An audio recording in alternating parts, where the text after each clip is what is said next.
Hello and welcome back, everybody, aboard the great ship, the Space Show. I am your host, Lieutenant Commander Rebecca Frost, joined by Admiral Kerry Jackson. Now, did you get an advanced rank? Because we're starting a new series. Yeah, I thought about it, and I haven't done my research into how any of that works. Should you stay at this rank until we get out of original series stuff and into next gen? Is that when you want to? Maybe. Here's the thing. Okay. If this were a real spaceship, I don't ever want to be a captain. The highest rank I'd ever want is first officer. But I think I would make an amazing first officer, but I just do not want the responsibility of captain, honestly. I'd be an excellent morale officer. I would just go around and make sure everybody's like, you okay? You okay? My answer would be, like Dr. Comeover in the original series. My answer to everybody would be, have you put ice with that? Let me take care of that for you. Let me get you a beverage. That would be my morale. Honestly, boost. I think my dream position would be Deanna Troi, like counselor. I would love to be a counselor because in real life, I would love to be a therapist, honestly. I just don't want to go to school. So I think I would make a very good counselor. So instead of going to school, I'm an online crank. That's what I do now. Come to me with your online problems and I'll solve them.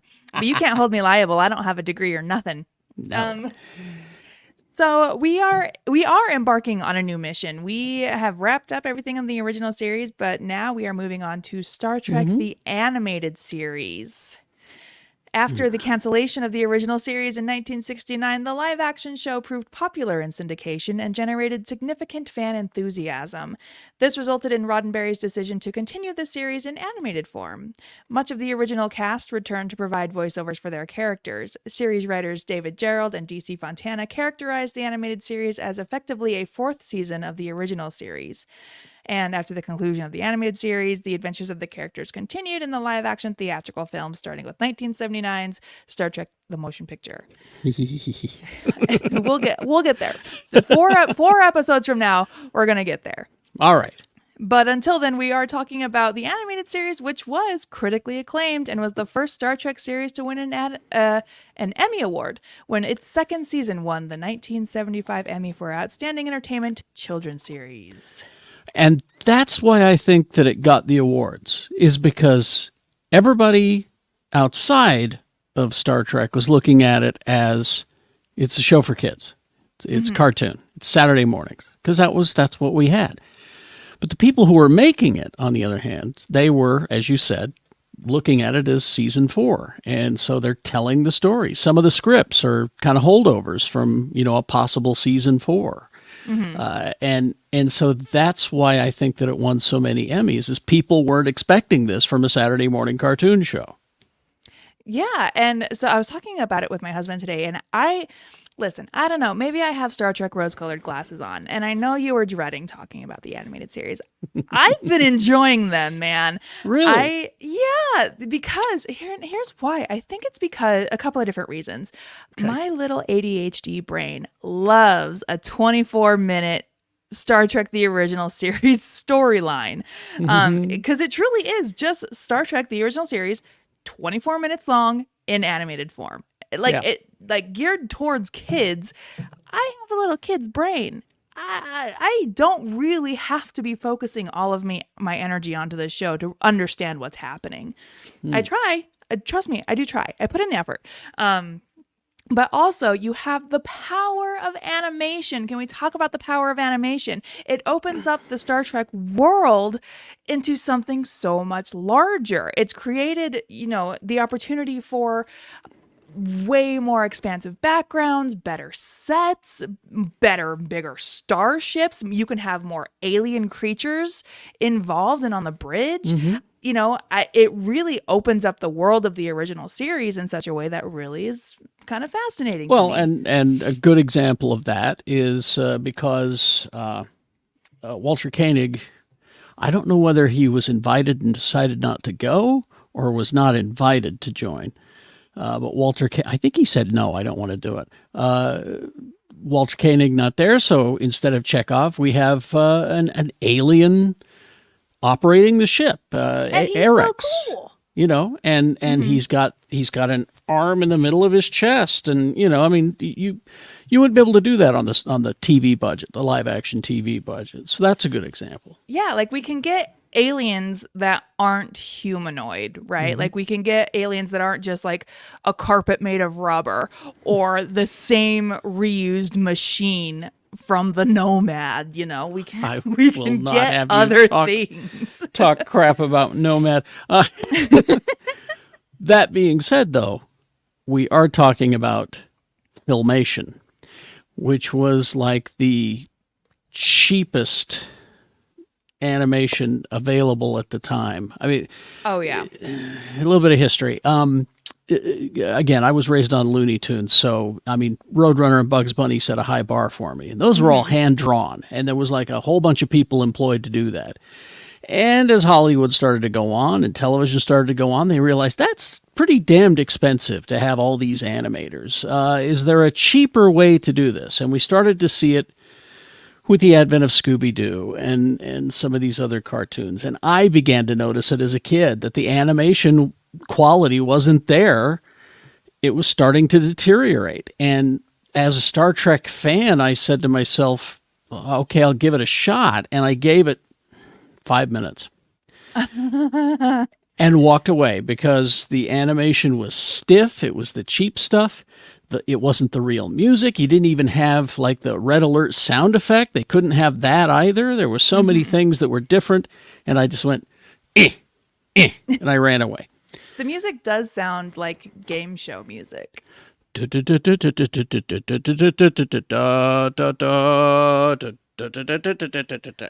just not good. But anyway, that being said, since I've been asked and assigned in the same movement to rewatch these, I'm discovering that I'm either really liking the episode or really hating the episode. I'm Rebecca Frost all of a sudden. It's one or the other with me. Isn't it crazy? So where do you want to start? So we'll start with episode 1, Beyond the Furthest Star. While exploring the outermost rim of the galaxy, the USS Enterprise is pulled into the orbit of a dead star. Trapped there, the crew discovers that there is an ancient derelict pod ship trapped with them as well. This is one of the episodes that I wasn't super into, but I'm not gonna lie, I'm this way about nearly every pilot episode of anything I watch. I'm never super invested in a pilot episode. So this is the living ship. The ship is alive, essentially. Yes, when not the first time that an entity is trying to take over the Enterprise. Well, actually, I take that back. It's not that the entity is trying to take over the Enterprise. It is trying to suck the energy out of the Enterprise. Immediately, the first thing I noticed, Uhura gets a lot more to say and do than she ever did on the original series, which is big bummer because can't see her, but now we just get to hear a lot more of her. Apparently, Nichelle Nichols was really happy with the animated series. She loved it because she not only got to do more as Uhura, but she got to do different characters, and these are all to come. There's an episode coming up in the group of episodes that we're going to talk about today that she claims is her favorite episode, and I'm excited to talk about that. Yes. But Beyond the Farthest Star, this episode's title was inspired by a book of the same name by Edgar Rice Burroughs. And that is the only thing these two things have in common. Well, okay, they have the space and spaceships in common, but other than that, the story by Edgar Rice Burroughs and this TV episode have absolutely nothing in common. But another fun fact, everything I learn about George Takei, he's like Keanu Reeves. Every new fact I learn about him just makes me like him more. This episode did not air in Los Angeles until December 22nd, 1973, due to George Takei's run for LA City Council. Takei's opponents claimed that if any episode that featured him aired before the election, it would violate the equal time law in which political candidates must have an equal amount of airtime on non-news programs. So for that region, Yesteryear, the next episode, was the premiere episode of this series. Which is why Al Franken had to stop being on the radio show on Air America, the Al Franken show, when he ran for Senate. And why Yeah, and that's also why I will never run for governor. Yeah, So. that's why. Because who will run Radio from Hell if Kerry's running for governor? Well, it's the rules. I'd have to be off the air if I was running for governor. And so, yeah, it just wouldn't be the same. But this is the first episode where we do get the benefits of animation, where we get to see a super cool starship that I don't think we could have ever seen in the original series, because it's got all of these little look like ovaries. If I'm gonna be gross about it, they look like biological ship parts. Yeah, I don't know. It looks super cool. And the 60s aesthetic of the swooping arches and everything was also there, too. Yeah, but, the characterization from the original series still comes through because, this energy-sucking thing has managed to find its way onto the Enterprise, of course, and Kirk is like, don't worry, I'll kill the ship, and, threatens to kamikaze the Enterprise, and the Entity is like, okay, damn, I'll leave.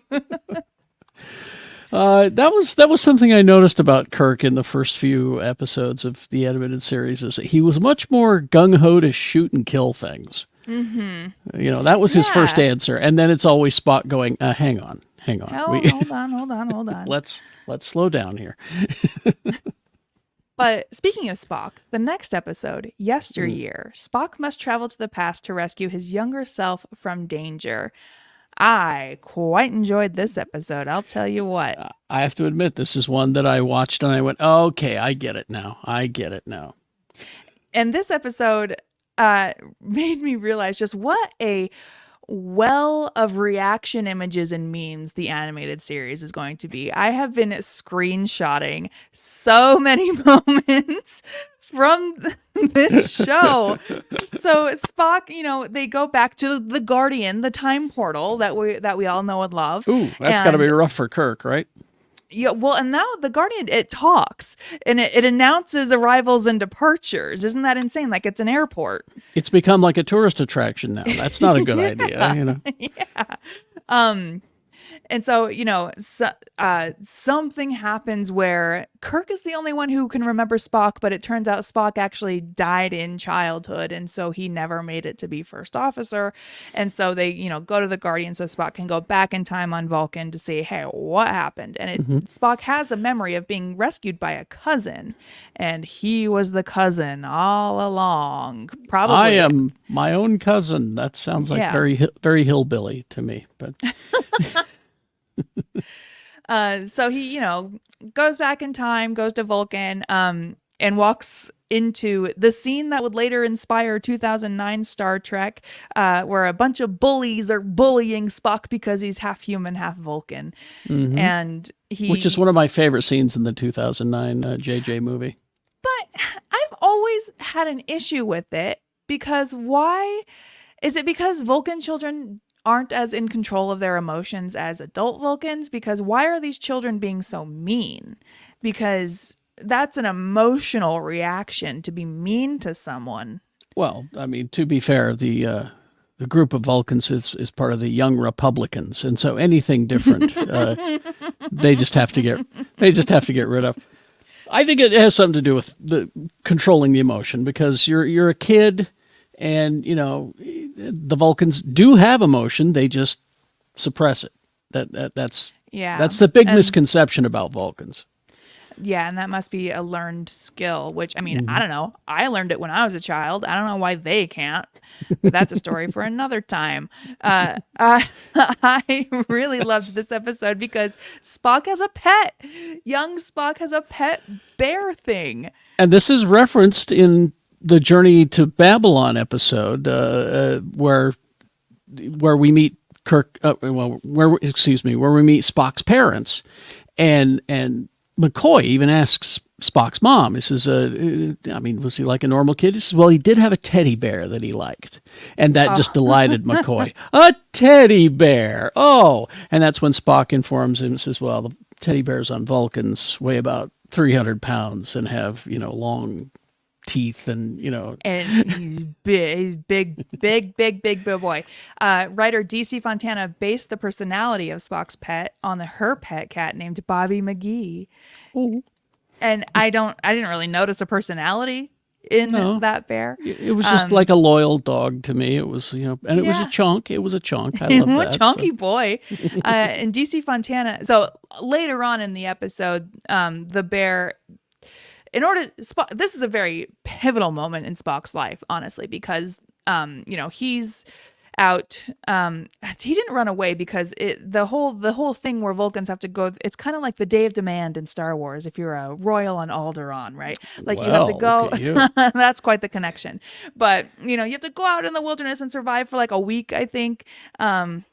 It's a trial that young Vulcan males have to go through in order to advance. But it's a survival trip, essentially. So young Spock runs away, I think, and he's encountered by some kind of wild beast, and the bear, I cannot remember its name off the top of my head. Sayla Sayla's the type of animal it is.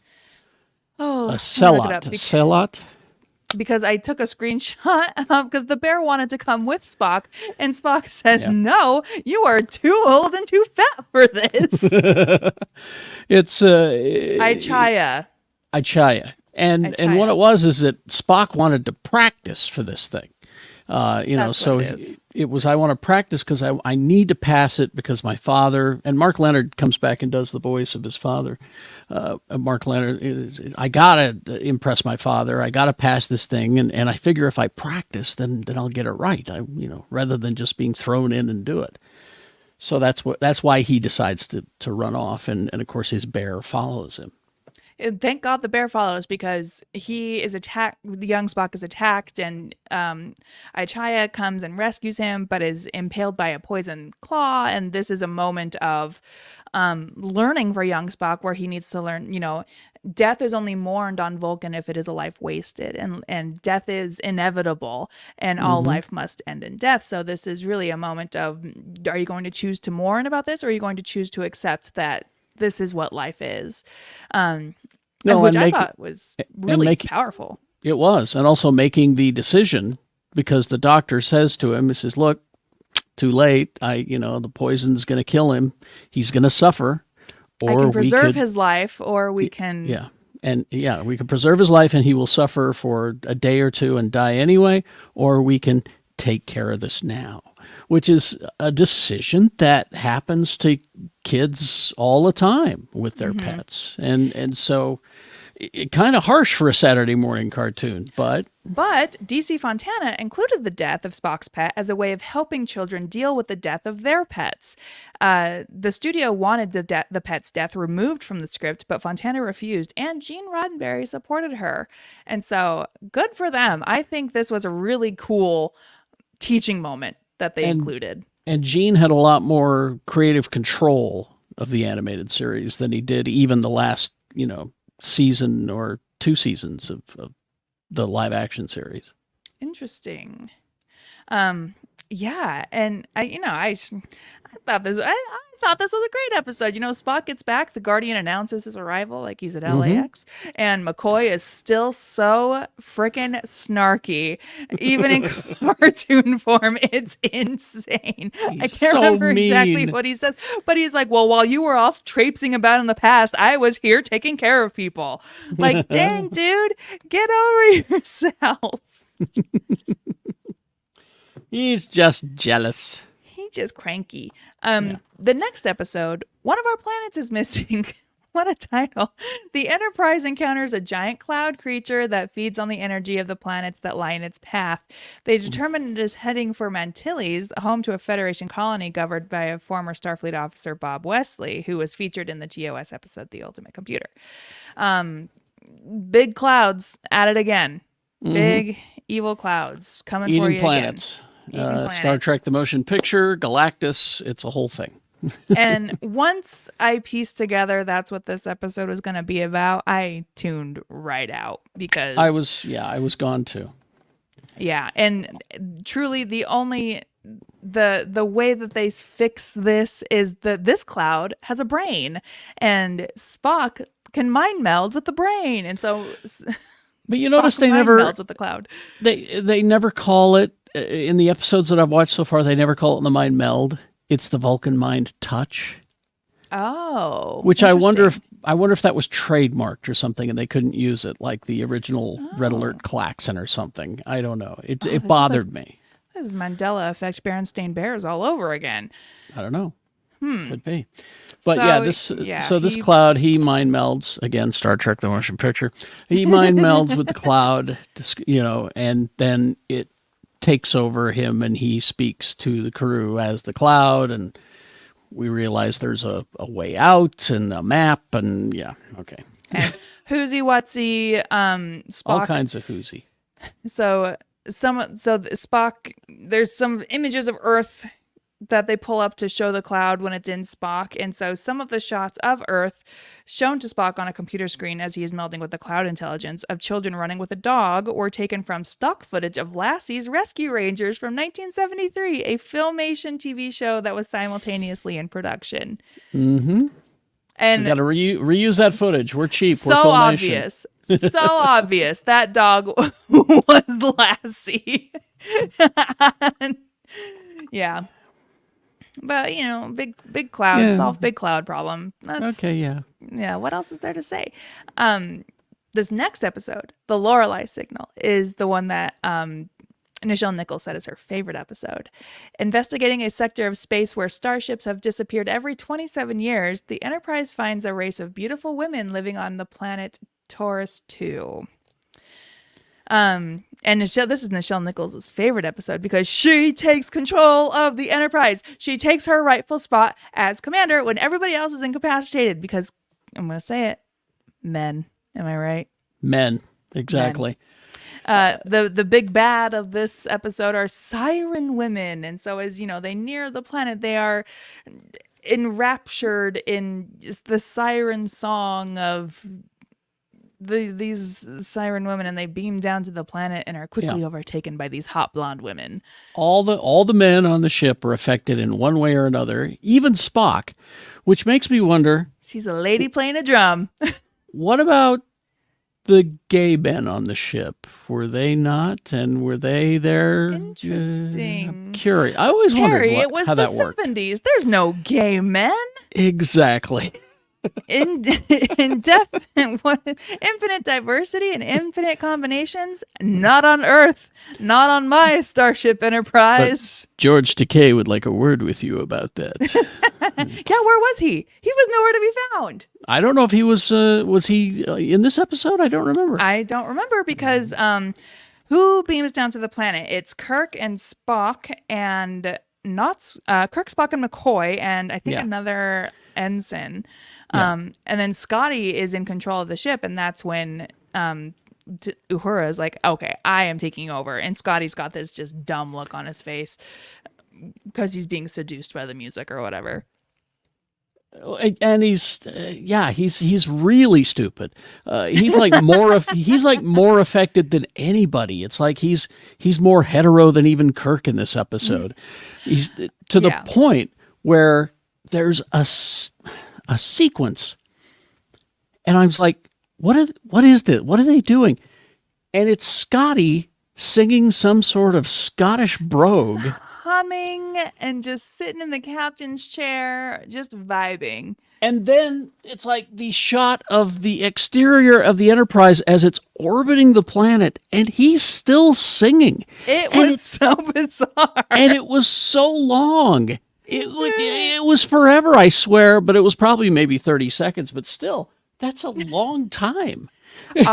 When Uhura decides that she's going to assume command of the ship, I was on the edge of my seat because remember how Scotty is, I think, secretly kind of racist?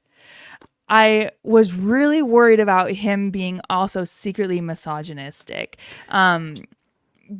and it only comes out when he's incapacitated, right? When he's drunk or under the influence of some other entity. Like it only the racism only comes out in those instances. And so I was so scared that he was going to say something about her taking charge. Luckily he didn't. And I was very proud of the show for not doing that. But I got to tell you, I was nervous. Oh, see, he the only thing on his mind was those hot chicks down on the planet, the ones that all look the same. All hot, blonde, white, blue-eyed women. Like, I mean, this is, I think ZZ Top wrote a song about this called Planet of Women. But this was all, Kirk, he didn't just go down there and just stay.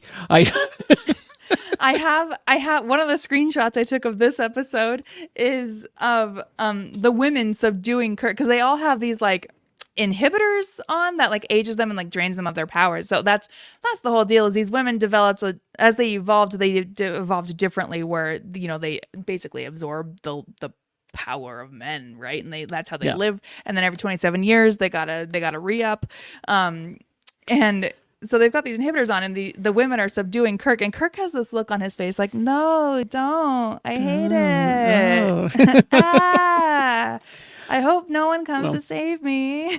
But another reason that Kirk would not stay on the planet is because it also, when they drain the power or energy from you, it ages you as well. So that's, I don't think Shatner would have put up with that. No. No. Person Shatner, no. Animated Shatner. Well, they're the same.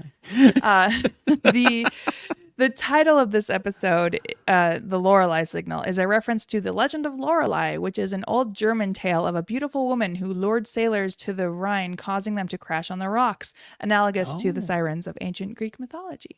There you go. I did not know that part. Women always causing ships to crash. No wonder we can't make it across the wherever we're heading to take our limes to wherever we're going. Our limes. I don't know. Old ships. I don't know what they. Majel Barrett, once again, she voices the head blonde lady. And she's appeared in a couple of previous episodes. She appeared in Yesteryear as Spock's mom, because original Spock's mom couldn't return. So she, Nepo wife, getting more voice acting opportunities. And Uhura does a character voice in this as well. I noticed that. One of the characters was speaking. I was like, wow, that sounds a lot like Nichelle Nichols. And good for her. I love that. Yeah. You'll hear that throughout this series. I'm hearing an awful lot of James Doohan doing different voices. James Doohan, when in doubt, you get James Doohan. Exactly. In Yesteryear, he initially recorded the lines for Spock's dad, but then what's his name? Martin Leonard was able to return. Mark Leonard. He was able to return and do the lines, so they just ended up not using James Doohan's lines. But when in doubt, it's James Doohan. And that happens in our next episode. More Tribbles, more troubles, or as I have labeled it, Mo Tribbles, Mo problems. While the USS Enterprise escorts 2 robot cargo ships carrying wheat, a new seed grain. Quinto Quintotriticale. As opposed to quadrotriticale, which was in the original episode, is the kind of wheat. So this is just like the next evolution. This is the next version of that. Anyway, they're transporting this to a famine-stricken Sherman's planet. It encounters a Klingon battlecruiser pursuing a Federation scout ship. And when the Enterprise rescues the pilot, the Klingons attack with a new energy weapon and demand that the pilot be handed over to them. The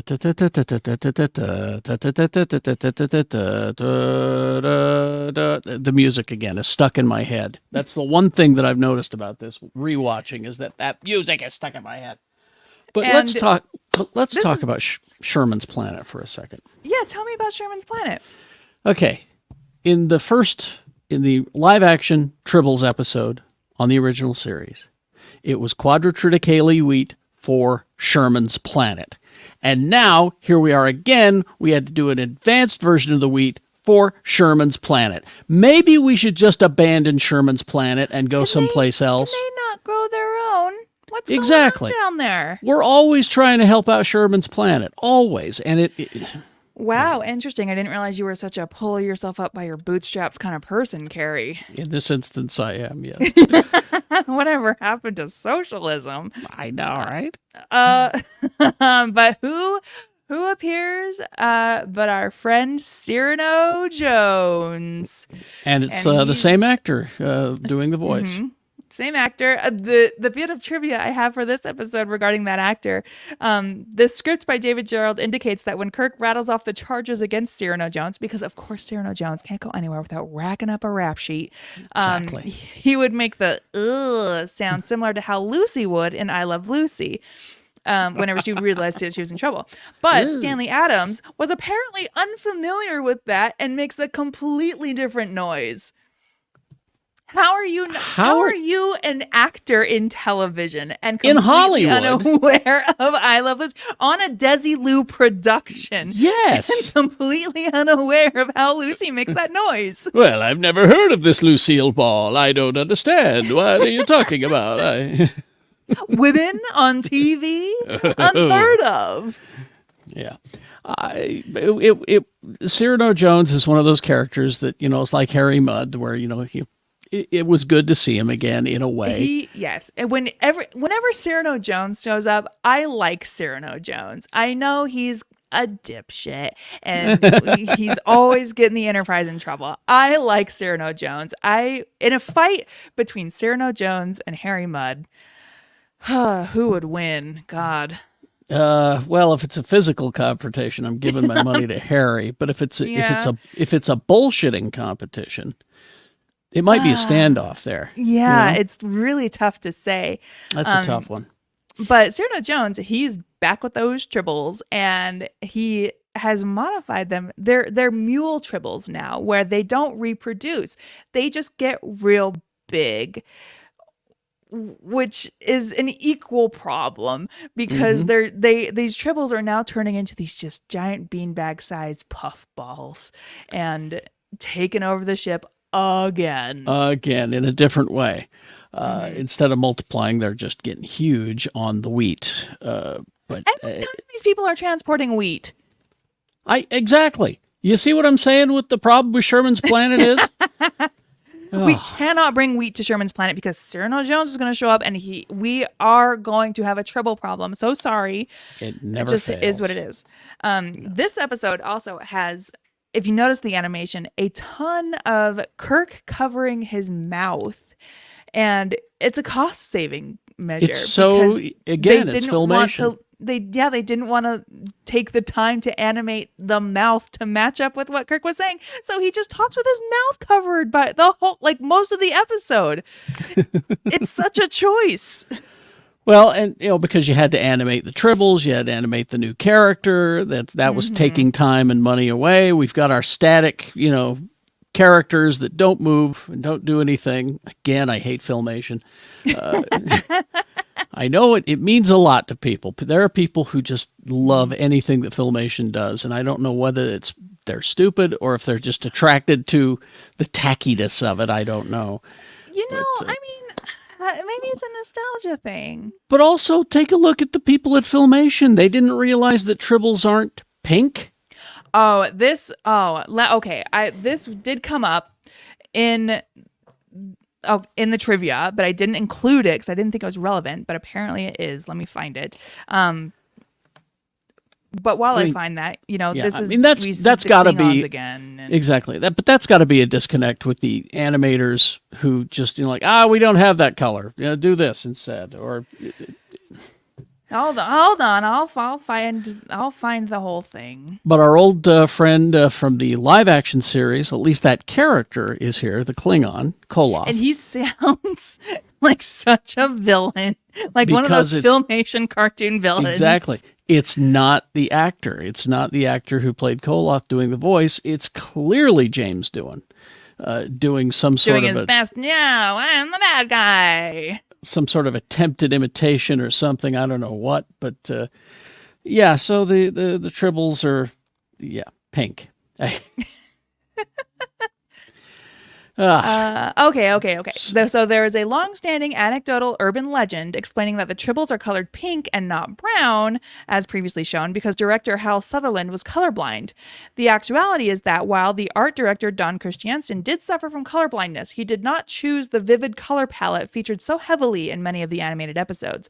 Irv Kaplan, who was in charge of picking the hues, thought the bright colors would offer more appeal to the Saturday morning audience. The Klingons' tunics and Kazinti's spacesuits are colored pink for the same reason. Yeah, Get over it, Carrie. And that becomes a running gag later on with the Klingons in their pink and purple outfits. It just it's a bone of contention. But do you really, as an animation studio, do you want people who are colorblind working there? It was the 70s. You could have easily fired them without any repercussion. Oh, there's not enough white men to work at the animation studio, Carrie. Where are they going to get more white men? I don't know. It's just Hollywood. That's all. But so the Klingons have this creature that they have created essentially to eat the Tribbles. And David Gerald's original idea for this episode was that the Tribble predators would breed as fast as the Tribbles. Crew members would then begin to go missing, implying that the predators ate them. The producers felt this would be too violent for a Saturday morning cartoon. That's a better story than what we got. I'd rather see that. And I kind of like this episode. But... Instead, we get Spock, serious as ever. We could throw a bunch of Tribbles at them. I love the idea of a Tribble predator because, phasers weren't a thing. You can't phase fast enough. There's a theory that I heard that I actually really like, and it's about the character introduced in the newest Lower Decks season called Moopsie. Moopsie fits, according to this Redditor on the subreddit Daystrom Institute, Redditor Virtual Historian 255 says, Moopsie fits what we'd expect for an apex predator on the Tribble homeworld. In every ecosystem, there needs to be a balance between predator and prey. We've so far seen Tribbles as cute little creatures that breed out of control and left unchecked will exhaust a virtually unlimited food supply very quickly. They're so hard to control, they were declared enemies of the Klingon Empire. Then Lower Decks introduced us to Moopsie, a deadly little hunter who seems to have a big appetite and drinks bones. If you were a prey animal evolving on a world with Moopsie, which traits would become most beneficial? Well, you'd want as little bone mass as possible. Tribbles are a little sphere that doesn't require a complex skeleton. I don't think they have bones, do they? I mean... who knows? And you would also need to either evade your predators or multiply quickly enough to ensure your species survives. There may be no evading the deadly Moopsie, so the Tribble reproduces quickly. It would be easy to see an evolutionary arms race where Moopsie evolved to consume more and more, and the Tribbles evolved to the point where they're born pregnant. And then there was another Twitter post I saw too that was like the Moopsie's slow moving, the way the Moopsie moves so slowly, it implies that it's an endurance predator.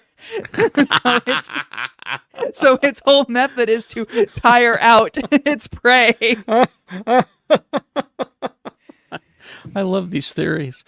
I'm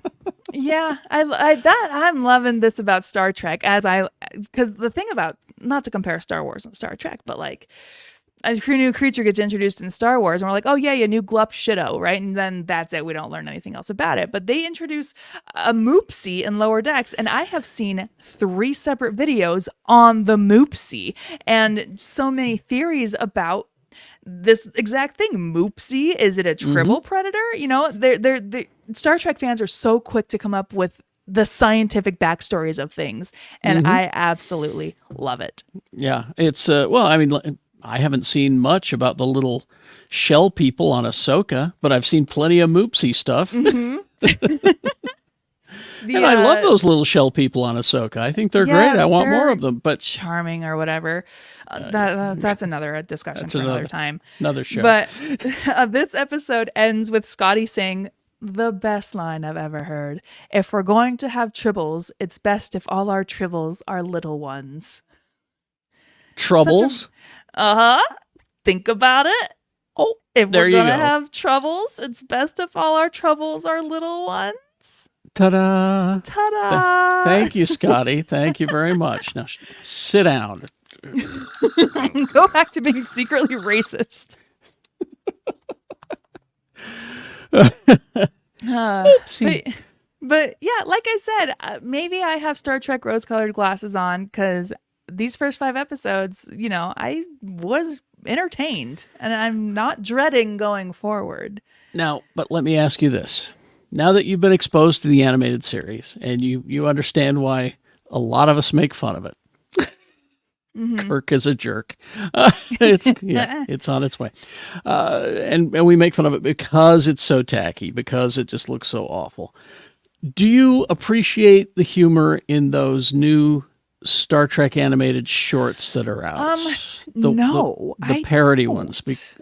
Because see, it makes me love them even more. This is where you and I differ. Is these new short? What are they called? Short treks? The animated short treks? Something Anyway, like that. It's the ones with the booger planet and all that. Yeah, because it's done in this animation style, the Filmation style, and so to me, that because of my love-hate with the animated series, and then they're doing these crazy things on the short treks, it makes me laugh harder at the short treks than it does. I don't know. I have such a weird engaging relationship with the short treks. I don't know what it is. It's very divisive in the Star Trek community about these animated things. And mostly I see is this is terrible. This is awful. Don't do this. But I love them. I just think that they're hilarious. I think what it is for me, I grew up watching Star Trek, or not Star Trek. I grew up watching Space Ghost Coast to Coast, and this animation style is very reminiscent of that. And I loved shows like C Lab 2020. I think this animation style is very reminiscent of that. And it hits somewhere in my childhood, I think. And I think that's why I actually am enjoying this terrible animation style. Like Scooby-Doo, I loved old Scooby-Doo, right? It's just that same vibe, and I think that's why I enjoy it. But see, that's why I love Space Ghost Coast to Coast so much, is because I grew up with the original Space Ghost, where he was a serious hero, and the animation was limited. It wasn't Filmation limited; it was Hanna-Barbera limited, which is Hanna-Barbera's animation was a little bit better than the Filmation stuff. Yes, and I think that's why I love Coast to Coast so much, is because I saw that. And now it's a parody of itself, and I'm in on the joke, and I think I think that's why I also am having a difficult time with the short treks, because the humor style in Space Ghost Coast to Coast and C Lab 2020 is a lot more subtle and nuanced, whereas the Star Trek short treks, I feel like it feels forced, honestly. But that's just my opinion, and that's the vibe I'm getting from it, and so that's kind of why I think I don't like it. Maybe it's because the shorts have to get all the jokes in 3 minutes or whatever it is, where a Coast to Coast episode had plenty of time for banjo. Yeah. And Space Ghost Coast to Coast has time for the rule of a million, right? Where like you repeat a joke so frequently that it goes from funny to not funny back to funny again. Whereas the short tracks, you're right, they have 3 minutes to get it all out there. Yeah, get the visual gag in about the people with screw heads and, get a booger thing, do that quickly and get out. Anyway. I don't know. But I'm looking forward to watching more animated Star Trek. So please join us next week when we continue to go where no man has gone before, but a lot of people have gone before. Thanks, everybody.